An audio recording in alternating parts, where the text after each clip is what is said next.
for those of us on the other side of the table, we get barraged with information, and I'm wondering how do you both, do you just read annuals, 10Ks, and talk to people and ignore everything else, and how do you keep track of everything intellectually? Well, we don't keep track of everything, but the beauty of, to some extent, of evaluating businesses, large businesses, is that it is all cumulative. I mean, if you started doing it 40 or so years ago, you really have got a working knowledge of an awful lot of businesses, but there aren't that many to start with that are,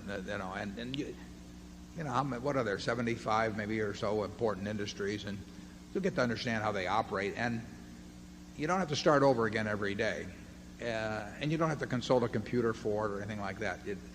So it has the advantage of accumulation of useful information over time, and you just add the incremental bit at some point. Why did we decide to buy Coca-Cola in 1988? Well, it may have been, just a couple small incremental bits of information, but that came into a mass that had been accumulated over decades. And that's why we like businesses that don't change too much, because the past is useful to us.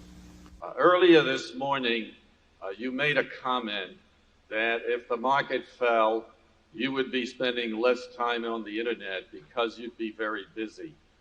And this has reinforced an impression I have had that the cash flows of Berkshire Hathaway are enormous, but that possibly in the last 12 months, you've been investing less than you had previously.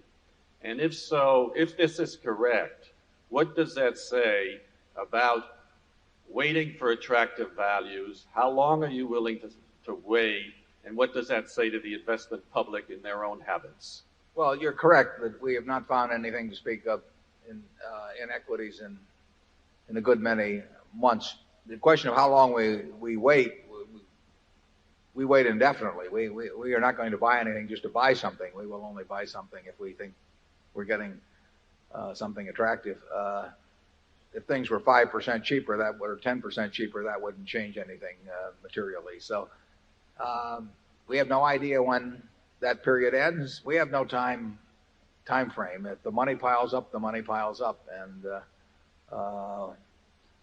when we see something that makes sense, we're willing to act very fast, very big.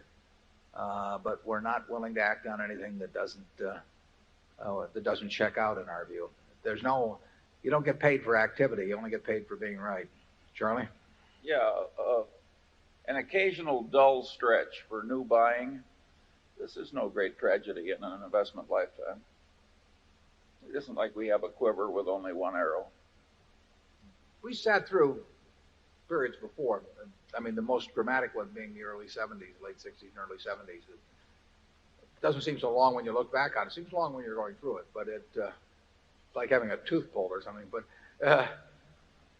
the businesses aren't going to perform better in the future just because you got antsy and decided you had to buy something. We will wait till we find something we like. We'll love it when we can swing in a big way, though. That's our style.